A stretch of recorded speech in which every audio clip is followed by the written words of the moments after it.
आपको हमने ऋग्वेद के अग्नि सूक्त का पहला मंत्र बहुत अच्छे तरीके से समझा दिया। उससे आपने मस्तिष्क के 3 भाग सीख लिए और मस्तिष्क के तीनों भागों के 3-3 भाग हो जाते हैं। ये भी आपने समझ लिया, सीख लिया। एक्सप्लेन हमने खूब अच्छे से कर दिया। अब एक्सप्लेन नहीं करेंगे।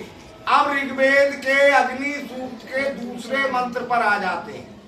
दूसरा मंत्र एक्सप्लेन करेंगे और पहला मंत्र शॉर्टकट में समझते हुए चलेंगे, क्योंकि अब एक्सप्लेन अगर उसको फिर करेंगे तो उसी को एक्सप्लेन करते रह जाएंगे, आगे नहीं बढ़ पाएंगे। लेकिन दूसरा मंत्र समझने के लिए पहले मंत्र को थोड़ा समझना जरूरी है। शॉर्टकट में वो बातें जानना जरूरी है। वहीं से शुरू हो जाता है आपका नॉलेज चैन, यानी ज्ञान चक्र। पहले मंत्र से पहला स्टेप है जो हमारी नॉलेज बनती है, जो नॉलेज का चक्र चलता है, ज्ञान का जो चक्र चलता है, वो ऋग्वेद के अग्नि सूक्त के पहले मंत्र से स्टार्ट होता है। अब देखो कैसे स्टार्ट होता है, ये बात को समझिए। आप लोग जान चुके हैं मस्तिष्क का पहला पार्ट होता है फोरब्रेन, जिसे हिंदी में कहते हैं अर्क मस्तिष्क, और अग्निदेव यहाँ लाइट के रूप में होते हैं। जान चुके हो? Yes sir. मस्तिष्क का दूसरा पार्ट होता है मिड ब्रेन, जिसे हिंदी में मध्य मस्तिष्क कहते हैं, और अग्निदेव यहाँ जेम यानी रत्न के रूप में मौजूद होते हैं। तीसरा पार्ट होता है हेड ब्रेन, जिसे फर्स्ट मस्तिष्क कहते हैं हिंदी में, और अग्निदेव यहाँ इलेक्ट्रिसिटी यानी बिजली के रूप में मौजूद रहते हैं। मस्तिष्क के तीनों पार्ट में अग्निदेव रहते हैं। अब यहाँ से जब अग्निदेव इलेक्ट्रिसिटी के रूप में होते हैं तो वहां से बाहर फिर निकलते हैं, और वहां से क्या लेके बाहर निकलते हैं? वहां से बाहर लेके निकलते हैं इन्वेंशन यानी आविष्कार। हिंदी में आज की भाषा में आविष्कार कहते हैं, और कल हमने आपको भ्रगु के अर्थ समझाए थे। वो एक सुंदर दृश्य होता है जिसे भ्रगु कहा जाता है, यानी बाहर निकलते हैं। जब हेड ब्रेन में से बाहर आते हैं तो एक इन्वेंशन को लेके बाहर आते हैं, एक आविष्कार को लेकर बाहर आते हैं, जिसे प्राचीन ऋषियों ने भ्रगु कहा। समझ गए? Yes sir. और उसी से ये जो भार्गव ऋषि हैं, उन्हीं का नाम फिर भ्रगु पड़ गया था, क्योंकि ये साइंटिस्ट और साथ में एक साइंटिस्ट बन जाता है। यानी जिसके fore brain, mid brain, head brain से होते हुए अग्निदेव बाहर आते हैं, वही व्यक्ति एक साइंटिस्ट बन जाता है, एक आविष्कारक बन जाता है। भृगु एक दृश्य स्थापित कर देता है। समझ गए बात? Yes sir. अच्छा, तो अब साइंटिस्ट और न्यू फोर ब्रेन तो बाद में आएगा। अब साइंटिस्ट कौन हुए? सबसे पहले हुए भार्गव ऋषि। इन्होंने कौन सा इन्वेंशन किया? लार्जेस्ट सोर्स ऑफ एनर्जी, ऊर्जा के सबसे बड़े स्रोत का इन्होंने आविष्कार किया या खोज की। कौन है ऊर्जा के सबसे बड़े स्रोत? वो तो आविष्कारक है, अग्निदेव नहीं है। भूल गए किसकी खोज की थी? भार्गव ऋषि यानी भृगु ऋषि, जिनको कहा जाता है, कल ही बताया था। किसकी खोज की थी? बड़े खड़ी हो जाओ, बताओ, देखें किसे याद रह गया। नहीं याद रहा? कितना अच्छे से समझाया था, भूल गए? बताओ समीक्षा। पहिए की थी, कुछ याद नहीं रखते। हाँ, भगवान विष्णु की खोज की थी। किसकी खोज की थी? भगवान विष्णु। भगवान वही तो होता है जिसके पास पूरी एनर्जी होती है, पूरी ऊर्जा, दुनिया की सारी ऊर्जा जिसके पास है उसी को भगवान कहते हैं। भूल कैसे जाते हो? Sit down. यानी भृगु ऋषि बाद में नाम पड़ा है उनका। पहले उनका नाम था भार्गव ऋषि। क्या नाम था? भार्गव ऋषि। तो उन्होंने खोज की कि ऊर्जा का सबसे बड़ा स्रोत किसके पास है। तो उन्होंने सिद्ध किया भगवान विष्णु के पास है। तभी ये एक इन्वेंशन हो गया, एक भृगु, तभी से उनका नाम भृगु पड़ गया। भार्गव ऋषि का नाम फिर भृगु पड़ गया, एक इन्वेंशन हो गया। अब आप लोग किताबों में पढ़ते हो which is the largest source of energy. Energy का सबसे बड़ा स्रोत क्या है? तो आप पढ़ते हो सूर्य। The sun is the largest source of energy. यहाँ से साइंस स्टार्ट होती है, लेकिन हमारे ऋषि मुनि इससे पीछे से साइंस स्टार्ट करते हैं। वो लार्जेस्ट सोर्स मानते हैं विष्णु। किसे मानते हैं? विष्णु। और विष्णु से ब्रह्मा की उत्पत्ति हुई। विष्णु की नाभि से कमल उगा और कमल से ब्रह्मा उगे।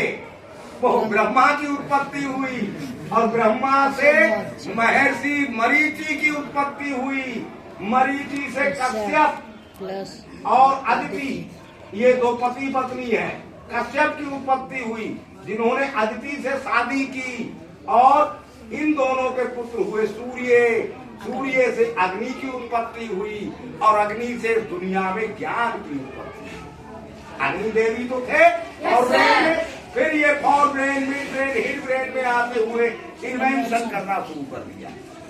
तो भार्गव ऋषि ने सिद्ध किया एनर्जी के सबसे बड़े स्रोत विष्णु।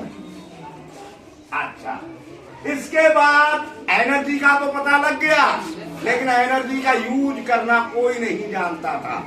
मशीनें तो थी, आदमी ने पहिए का आविष्कार कर लिया, उस पहिए से और मशीनें बन गई। बैलगाड़ी बन गई, घोड़ा गाड़ी बन गई, रथ बन गए, रब्बा बन गए। मशीन, ये सब मशीनें ही हैं, लेकिन वो अपनी एनर्जी से नहीं चलते थे या उनके पास एनर्जी नहीं थी। उन्हें किसी जानवर की एनर्जी से या मनुष्य स्वयं की एनर्जी से चलाता था। फिर जेम्स वाट हुए। जेम्स वाट का नाम सुना होगा। इन्होंने दृश्य देखा। अब देखो, इनके भी दिमाग में एक दृश्य आया। क्या दृश्य देखा? एक केतली में पानी उबलता हुआ देखा। उस पानी के ऊपर प्लेट या ढक्कन रखा हुआ था। जब पानी उबल रहा था तो भाप से वो ढक्कन ऊपर नीचे उठ रहा था। वहीं से उन्होंने सोचना शुरू कर दिया, ये ढक्कन क्यों उठ रहा है। पता लगा लिया कि ये भाप के निकलने की वजह से उठ रहा है। कोयला भी रख के देखा, कुछ वजन भी रख के देखा, लेकिन वो ढक्कन उस वजन बढ़ाते गए, लेकिन ढक्कन जैसे जैसे वजन बढ़ता गया ढक्कन फिर भी उठता रहा। तो उन्होंने समझ लिया भाप में एनर्जी है और उन्होंने इंजन बना दिया भाप की शक्ति से चलने वाला। ठीक, अब इस तरह से मशीनें एनर्जी से चलने लगी, यानी मशीनों को एनर्जी मिलना शुरू हो गई जेम्स वाट से। ठीक है।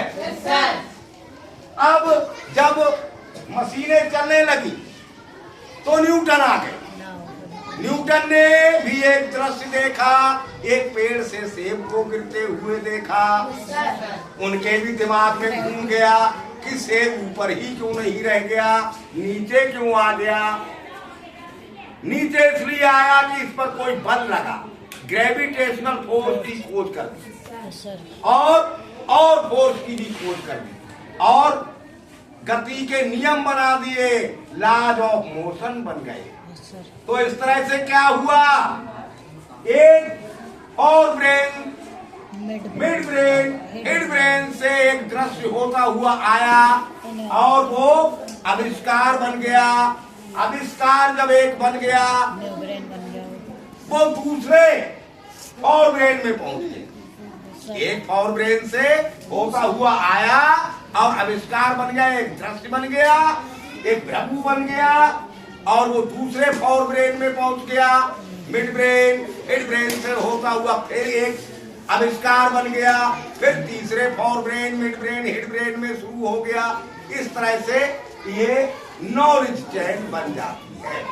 समझ गए नॉलेज चेन या नहीं? Yes sir. ये दूसरा मंत्र है। सर तो दोनों मंत्र आप याद कर लीजिए। अग्नि मीले पुरोहितम, यज्ञस्य देवं ऋतुबीजं, होतारं रत्नधातुमं, अग्नि पूर्वे भीरिषि, राज्ञो नूतनैरुत, सा देवामहि बक्षति। पहले मंत्र का तो मतलब हमने समझा दिया है। अब दूसरे का भी समझ लो, बड़े आराम से समझ में आ जाएगा। अग्नि पूर्वे भीरिषि, यानी अग्निदेव जो पहले के साइंटिस्ट के forebrain, midbrain, hindbrain से होते हुए में प्रवेश किया, वो फिर नए ऋषि के मस्त और brain, midbrain, hindbrain से आते हुए आ जाते हैं और इस प्रकार से ज्ञान की श्रृंखला बना देते हैं, यानी नॉलेज चेन बना देते हैं। समझ गए? Yes sir.